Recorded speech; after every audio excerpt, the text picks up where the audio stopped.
Olá, pessoal, 8h30. Olá, Luiz Vidal, tudo bem? Olá, Paulinho, tudo bem? Prazer te receber para bater papo. Deixa eu trazer a câmera aqui para perto aqui da gente, pra gente ficar bem pertinho de vocês. Eu tô no bate-papo novamente aqui com meu amigo Aloysio Vidal. Já estive em outro momento aqui, na pré-campanha, e hoje nós iremos falar sobre a campanha do meu amigo Aloysio Vidal ao Senado de Rondônia. Eu gostaria, primeiramente, o candidato, que o senhor dissesse rapidinho pro meu público quem é Aloysio Vidal e finalizasse já com o teu número. Eu sempre digo que, essencialmente, eu sou marido da Del e pai da Nayara e da Tawane, né? Que é a maior alegria que a gente tem é ter família, é viver em família. Sou pastor presbiteriano, tenho o privilégio de ministrar como pastor presbiteriano há 28 anos aqui em Porto Velho. Sou psicólogo, aqui também formado na Unir e atendo numa clínica há cerca de 21 anos. E já fui candidato a Senado, já fui candidato a prefeito, na época no PSOL, hoje na Rede Sustentabilidade, e hoje sou candidato ao Senado com o número 180. Sempre lembrando do fato de que nós temos a oportunidade de ter 2 votos ao Senado, e eu estou pedindo um voto. Pode até ser o segundo de todo mundo sem nenhum problema. Ok. Candidato, eu gostaria que o senhor falasse para mim rapidamente sobre, no caso o senhor venha a ser eleito, o que o senhor gostaria de fazer pela educação do nosso estado?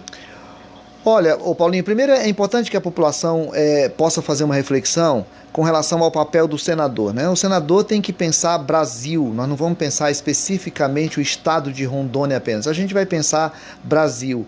Obviamente que aquilo que nós pensamos para o Brasil, nós queremos especialmente para a Rondônia. E aí, a minha grande defesa é assim, nós precisamos discutir um projeto macro para a educação. Não dá para a gente pensar o que o governo Vinícius Miguel, que é meu candidato a governador, vai fazer pura e simplesmente. O que vai ser feito em 15, 20 anos para que um grande projeto de educação seja pensado e que independa de quem é o governo atual, mas que o governo que assumir, ele possa assumir esse compromisso com o projeto. Aqui em Rondônia, inclusive, eu fiquei sabendo que a Fiero está estudando sobre isso e desenvolvendo um grande projeto para Rondônia para dentro de 15 anos. Então, eu quero fazer primeiro essa discussão. Segundo, não por ordem de importância, mas uma questão didática aqui. Segundo chegou a hora do Brasil assumir um compromisso com o ensino fundamental. O ensino fundamental precisa ser transformado. Nós temos crianças mal preparadas e que chegam no ensino médio, às vezes, sem saber coisas elementares, né? Então, que a gente possa super enfatizar o ensino fundamental. Em segundo lugar, é preciso que a gente possa desenvolver... É só o retorno aqui. Só baixar aqui. Só baixar aqui. Isso. Pronto. Ok. Deixa eu baixar para você. Tá. Aqui. Aí. Isso. Obrigado. No retorno aqui. Então, veja, o terceiro aspecto, eu sonho com isso, Paulinho. Para mim, um país é medido pela forma com que ele trata o seu professorado. É preciso que a gente ensine o Brasil a respeitar profundamente a função do professor. O professor, a professora é o que nós temos de mais digno num país, e eu quero muito trabalhar para isso, para que a gente possa valorizar a figura do professor, capacitando cada vez mais, melhorando seu salário cada vez mais, melhorando suas condições de trabalho cada vez mais, mas essencialmente que a gente possa ajudar o Brasil a alçar o professor a um patamar que as pessoas da nova geração desejem ser professores, porque a gente tem o grupo mais respeitado do país. Então esse é um sonho básico. Ok. Agora eu vou perguntar para o senhor... Pessoal, olha, o Márcio dos Santos está aí com a gente. O Walter Lei também, Freitas, continua aí com a gente também. Obrigado, gente. Vamos chegando. Vocês podem também participar do nosso bate-papo, fazer alguma pergunta para o candidato Aloysio Vidal da Rede Sustentabilidade. E o processo político e o Brasil? Como que o senhor vê? O senhor tem alguma proposta como, depois de eleito, para essa mudança? Eu digo assim... Porque agora nós estamos vivendo um certo momento, ao mesmo tempo que vamos para frente, parece que vamos para trás. O que o senhor pode dizer sobre esse processo político que o Brasil vem vivendo? Eu acho que essa é outra coisa que a sociedade precisa compreender. Eu tenho dito muito sobre isso em várias entrevistas e vários lugares por aí. Nós não temos um problema econômico no Brasil, nós temos um problema político no Brasil. Sim. Nós temos uma classe política que ela se perdeu, ela deixou de entender qual é o seu papel. Isso. Especialmente quando a gente pensa assim, alguém que é eleito, ele imagina que porque foi eleito, ele foi colocado no patamar que eu falo que o professor deve ser colocado. Se nós precisamos elevar o professor e a professora a um patamar mais alto, nós precisamos baixar o político para um patamar mais baixo, para que ele possa se parecer mais com a população, para que ele esteja mais perto da população. Eu acho que esse é um aspecto fundamental. O político é um servidor. Sim. E não é uma profissão, é um tempo, não é eterno. Então, a forma que a gente faz campanha política no Brasil determina muito daquilo que vai acontecer no país depois. Eu tenho falado sobre isso e eu quero convidar a população a prestar atenção nisso. Quando o seu político mais gasta, mais ele vai ter que cobrar depois. Não tem essa história, ninguém pode gastar milhões em campanha, Paulinho. Ninguém pode gastar milhões em campanha. Quando você vê cada formiguinha desse na cidade, ele custa um salário mínimo. Se você tem um candidato que tem 50 formiguinhas, 200 formiguinhas, são 200 salários mínimos para um mês. A gente tem alguma coisa errada nisso. Então veja, campanha política tem que ser modificada no Brasil. A função do político, ele tem que compreender que o legislativo tem que fazer o seu papel de legislativo. Ele não é executivo, ele faz o papel de legislativo, o executivo faz o papel de executivo. A política tem que parar com essa coisa da população que ainda acha que político é alguém que lhe dá alguma coisa, que lhe dá cargo, que lhe dá... A melhor coisa é baixa o salário do político e acaba com esse negócio de ficar pedindo coisa para político e político prometendo aquilo que ele não pode dar. Quando a gente começar a fazer isso, Paulinho, a gente vai lutar para que a gente tenha reforma política séria no Brasil. Discutir reforma tributária sem discutir reforma política é balela. Porque ninguém vai fazer, porque as mesmas pessoas que estão aí há anos não vão fazer agora. Isso eu acho muito engraçado. Pessoas que estão há anos no poder, eles agora estão prometendo que vão transformar. Transformar o quê? Entende? Então, para mim, o Brasil precisa mudar. E a mudança começa a partir do processo político. Ok. Agora eu vou perguntar para o senhor sobre justiça social. Justiça social, para mim, é assim... O Brasil tem um fosso, o Brasil tem uma distância enorme entre o mais rico e o mais pobre. Essa distância é tão grande que realmente a gente tem dois Brasis, como já foi pensado no passado. Um Brasil rico, poderoso, na mão de pouquinha gente. E um Brasil enorme, esquecido, largado, abandonado.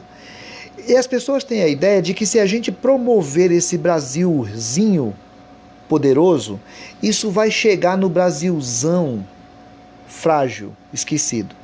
Justiça social para mim, querido, é incluir o trabalhador rural, é incluir o indígena, é incluir a pequena produção, é incluir o pequeno empresário, é desburocratizar para que o pequeno empresário possa trabalhar, possa produzir, possa dar emprego. Nós olharmos para a agricultura familiar como sendo fundamental para a produção de alimento para o homem da cidade e ao mesmo tempo como uma forma de manter o homem no campo com dignidade. Então, para mim, justiça social é a gente, enquanto Estado, criar condições para que as populações menos assistidas, menos atendidas tenham voz e tenham vez. Então, eu quero um mandato de Senado para que eu não seja um senador que luto pela minha classe rica ou pela minha classe de empresários ou pela minha classe de apoiadores. Eu quero um mandato de Senado que se coloque a serviço do mais fragilizado para que eles tenham direitos adquiridos já pela Constituição, que eles sejam respeitados pela grande população. Então essa é a minha luta.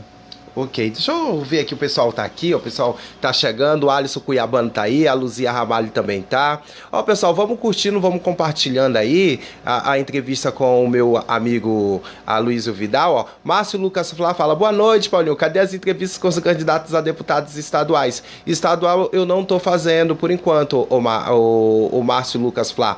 O Márcio dos Santos também tá aí, tá dando boa noite, meu amigo Paulinho, e o Walterley, eu dei aí um oizinho pra ele.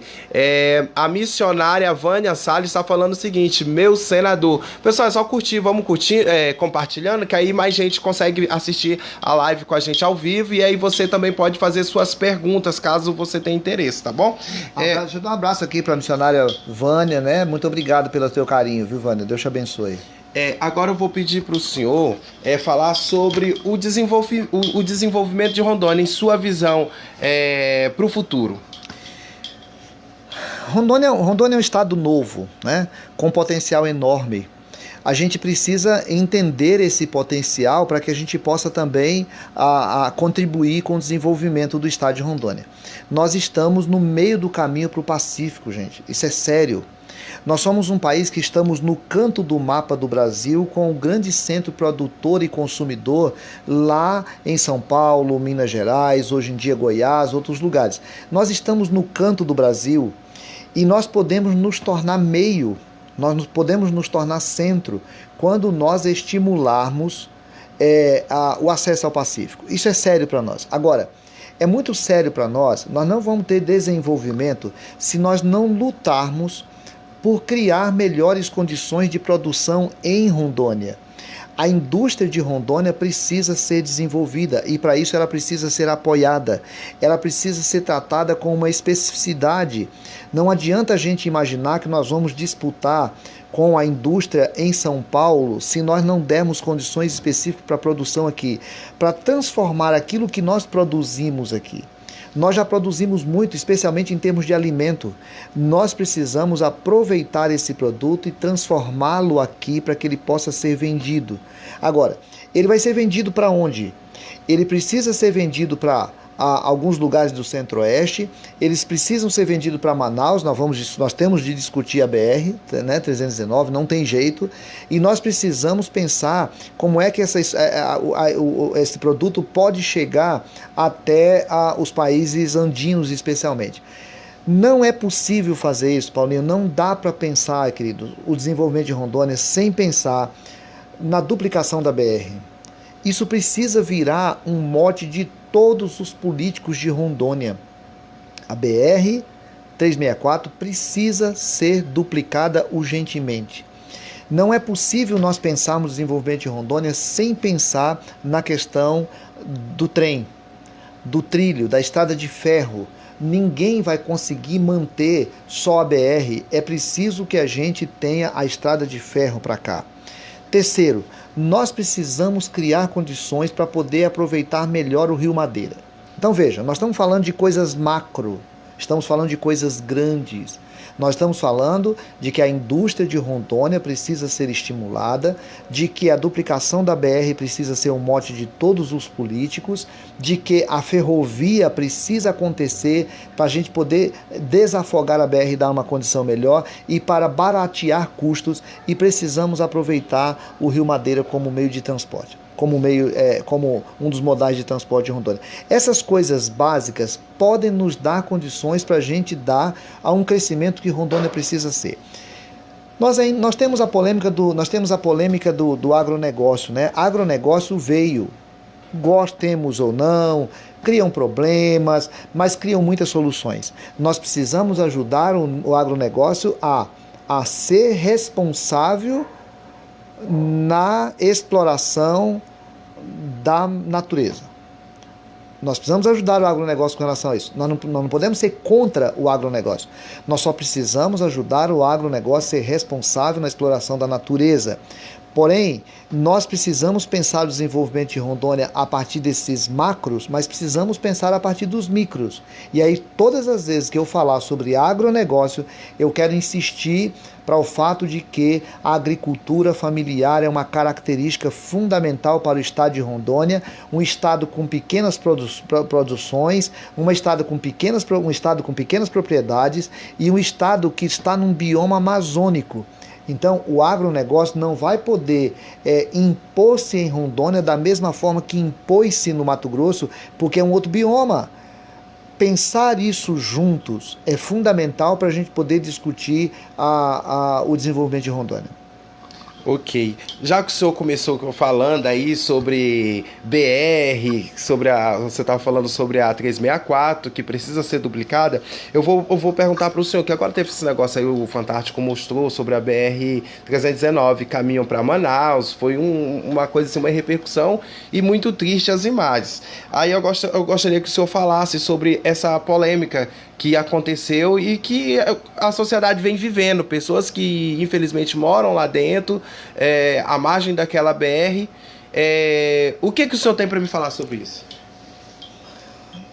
Há temas que eles são sempre muito sensíveis, né, Paulinho? A gente tem que tentar avaliá-lo com o máximo possível de sensibilidade, mesmo que nós não consigamos atingir todos. Primeiro é bom lembrar que nós temos o histórico.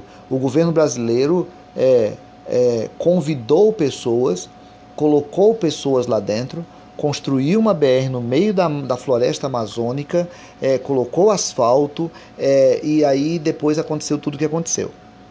Agora, nós também temos de pensar que quando aquilo foi pensado, e quando eu cheguei aqui há 28 anos, então alguém pensar há 30 anos, quando aquilo foi pensado, a consciência ecológica de Brasil também era outra. Sim. Né? A consciência do que a ecologia tem no mundo era outra. Só que eu tenho falado assim, nós precisamos sair dessa história de que é isso ou isso. E se não for do jeito que eu concordo, não presta. A gente precisa sair desse maniqueísmo. E aí eu tenho uma coisa teórica para mim muito importante na hora de pensar isso. Nós precisamos ajudar o Brasil a desenvolver-se sempre, porque é assim. E eu tenho falado uma frase: desenvolvimento sem progresso é utopia. Sim.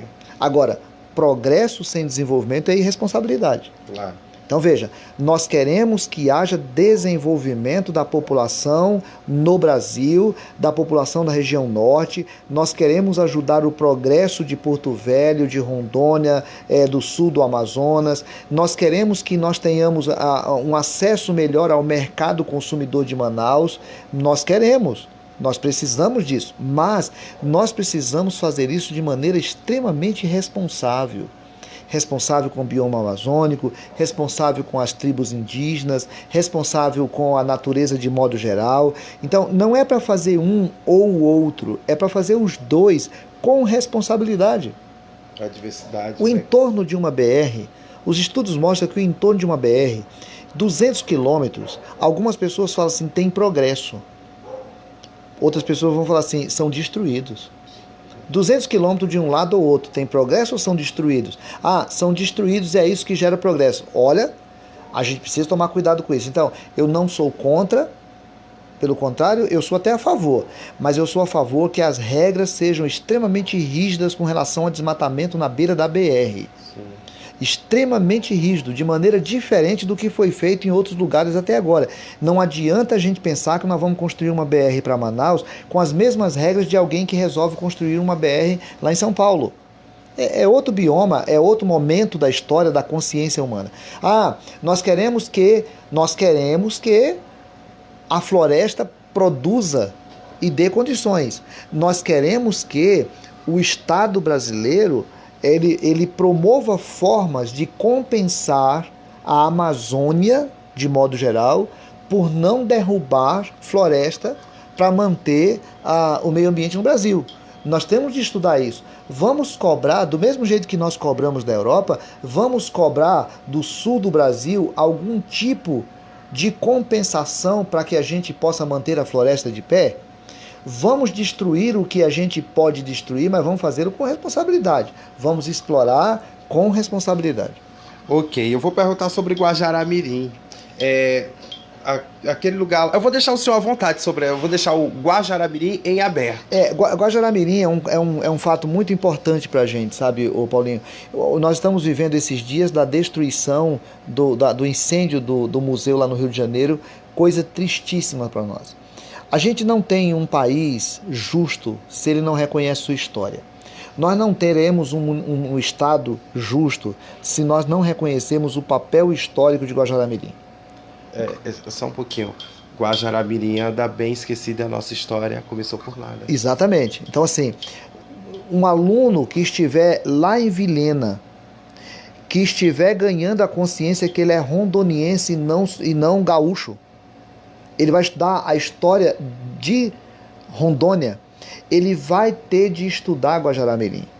Ele vai ter que admirar Guajará-Mirim. Ele vai ter que entender o papel fundamental que Guajará-Mirim tem na história de Rondônia. Em primeiro lugar, isso, e para mim muito importante. Segundo lugar, Guajará-Mirim precisa ser tratado de um modo especial, porque você tem mais de 90% de reserva. Mais de 90% ele é um município diferente. Então, nós temos lá 8, 9% que pode ser explorado. Alguém tem de compensar Guajará-Mirim. Eu fiquei sabendo de um dado histórico essa semana muito importante. Nós desmembramos o município de Nova Mamoré e o município de Nova Mamoré ficou com a área produtiva do município de Guajará-Mirim. Obviamente, a Nova Mamoré está se desenvolvendo, daqui a pouco vai passar Guajará-Mirim, vai ficar maior em termos de arrecadação. Então, assim, nós precisamos tratar Guajará-Mirim de um modo especial. A zona de livre comércio precisa ser reestudada, reenfatizada. Rondônia precisa se impor sobre a grande pressão que Manaus faz. Sobre essa questão da zona de livre comércio. Nós precisamos estudar, nós precisamos dar condições para que Guajará-Mirim se desenvolva de uma maneira especial por conta da importância histórica que ela tem, por conta do papel que ela tem de preservação do meio ambiente de Rondônia e por conta de que a capital de Porto de Rondônia, por exemplo, é extremamente ligado com Guajará-Mirim. E aí eu quero convidar Guajará-Mirim. Se você não recebeu até agora o apoio de alguns políticos, não vai ser a partir de agora. Se você não recebeu o apoio que Guajará-Mirim precisava de alguns políticos, de promessas que lhes foram feitas até agora, não vai ser daqui para frente. É preciso que a gente reveja isso, quem é que tem compromisso com Guajará-Mirim, Ponta do Abunã, Nova Mamoré, Porto Velho, quem é que tem compromisso com essa região? A gente precisa chamar atenção para isso. Ok, deixa eu mandar um abraço pro meu amigo Germano Soares, que tá aí assistindo a gente. Germano, deixa o teu número. Germano Soares, para quem não sabe, gente, é meu amigo, ele defende a saúde e ele é candidato a deputado estadual e é da nossa capital, tá bom? E é meu companheiro de rede de sustentabilidade. Né? Olha aí, que bacana. E a Silene Barbosa tá aí também com a gente dando olá. Deixa eu só falar aqui para vocês que eu tô falando ao vivo, agora é 20 horas e 52 minutos, estamos quase terminando aqui o nosso bate-papo. A gente tem 7 minutinhos, eu vou pedir para o senhor falar rapidamente de turismo, aí eu fecho. Não, vou pedir primeiro que o senhor fale sobre agronegócio e agricultura familiar, e depois eu falo no turismo final. De maneira geral, eu já falei sobre agronegócio e agricultura familiar, né? Eu só quero que a gente reconheça uma coisa, por favor. Gente, vamos ser responsáveis com isso. Vamos ser responsáveis. Rondônia vai crescer no agronegócio. Nós temos uma produção de pecuária hoje fantástica. Precisamos modernizar algumas questões da pecuária, mas temos uma produção fantástica. A plantação de soja começa a tomar conta de Rondônia também. Eu quero sempre cobrar que toda a produção tem que respeitar o meio ambiente de forma radical. Nós precisamos radicalizar isso, porque eu tenho falado que eu não estou preocupado com a próxima eleição, eu estou preocupado com a próxima geração. Então não vou me preocupar se vai ter gente que gosta ou não gosta do que eu falo com relação a isso, porque eu tenho preocupação com as próximas gerações, nós precisamos radicalizar nisso. Então o agronegócio muito bem-vindo, vamos ajudar, vamos apoiar, mas com o mesmo zelo, com a mesma dedicação, vamos apoiar a agricultura familiar por 3 motivos básicos. Rondônia é formado por pequenas propriedades. Rondônia é formada por pequenas propriedades, é uma característica positiva nossa. Vamos ajudar o homem do campo e a mulher do campo ficarem no campo. Vamos dar condições para que a agricultura familiar continue se desenvolvendo e progrida cada vez mais, e que o homem e a mulher do campo tenham condição de ficar no campo e que os seus filhos fiquem lá, para que a única opção não seja encher a cidade e inchar a cidade, fazendo com que a pequena propriedade seja propriedade de um grande proprietário. Então, para mim, a agricultura familiar precisa receber apoio, porque nós somos um estado de pequena propriedade, porque nós queremos e precisamos apoiar o homem e a mulher do campo, e porque uma coisa óbvia, quem produz alimento para nós é o pequeno produtor, que produz 70% do alimento que nós comemos. Então, não adianta a gente se especializar em produzir soja e ficar importando arroz, ficar importando feijão. Vamos fazer as duas coisas, nós temos espaço para todo mundo. Então, a mesma dedicação e encantamento que as pessoas têm com a grande produção maravilhosa do agronegócio, vamos ter também com o pequeno produtor, porque mais do que a produção dele, existe o fato de ser ele. Isso para mim é fantástico. Turismo. Rondônia é um estado com uma possibilidade turística enorme, só que nós precisamos reconhecer as questões regionais. Nós temos regiões no Brasil, em Rondônia, com muita condição de ser explorada na própria questão da natureza, as cachoeiras, o nosso Forte Príncipe da Beira, mas nós precisamos reconhecer a grande quantidade e possibilidade que nós temos aqui em Porto Velho e em Guajará-Mirim. Tenho dito, reconheço a importância que nós temos hoje do nosso espaço alternativo. Lindo, maravilhoso, mas esse investimento era para ter sido feito na Estrada de Ferro, na beirada do Rio Madeira, porque ali está a nossa história, ali está o nosso conteúdo maior. Então, há pequenas coisas que podem ser feitas e aprendidas em outros lugares. Pode ser feitas a partir do que nós aprendemos em outros lugares, como Bento Gonçalves, como São Miguel das Missões, no Rio Grande do Sul. Há experiências simples que podem ser transportadas para cá, para que a gente possa fazer com que o aluno que vem lá do Rio, lá de Vilhena, venha conhecer Porto Velho e ver o valor histórico maravilhoso que nós temos aqui. Então, Rondônia tem um grande potencial turístico, mas precisa que os políticos valorizem isso. Vamos fazer espaço alternativo. Ótimo, fizemos. Mas vamos investir na Estrada de Ferro Madeira Mamoré, vamos investir nesse caminho que tem até Santo Antônio, vamos reconhecer o papel que esses lugares têm para nós. Ok, candidato. Eu vou pedir para as suas considerações finais, a gente está caminhando para o final, e aí eu vou deixar o senhor à vontade com as suas considerações finais, e o senhor pode finalizar com o seu número, com o seu pedido de voto. Tá bom. Primeiro eu quero saudar aqui a Sirlene Barbosa, né, que falou um olá para nós. Muito obrigado, Sirlene. Elaine Werneck também, muito obrigado por você estar aí, tá? Veja bem, gente, eu sonho com um estado melhor. E aí eu quero insistir numa coisa: se você gosta dos políticos que estão representando você até agora, vote neles de novo. Se é senador, vota nele para senador de novo. Se é deputado federal, vota nele para deputado federal de novo. Se é deputado estadual, vota nele para deputado estadual de novo. Se é alguém que já teve mandato e é governador e você gosta dele, vota nele de novo. Agora, se você não se sentiu representado por ele, muda, vota em outra pessoa. Se essa outra pessoa não lhe respeitar depois, muda ele de novo.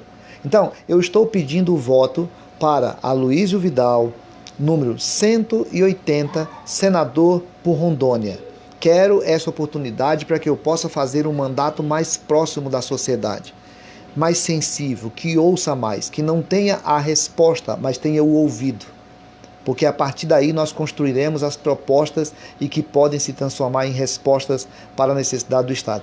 Eu peço voto por Vinícius Miguel, jovem, inteligente, capaz, sensível, e que a gente pode também ter um governador com uma nova proposta de sociedade para o estado de Rondônia, para que a gente mude o padrão e a forma de fazer política.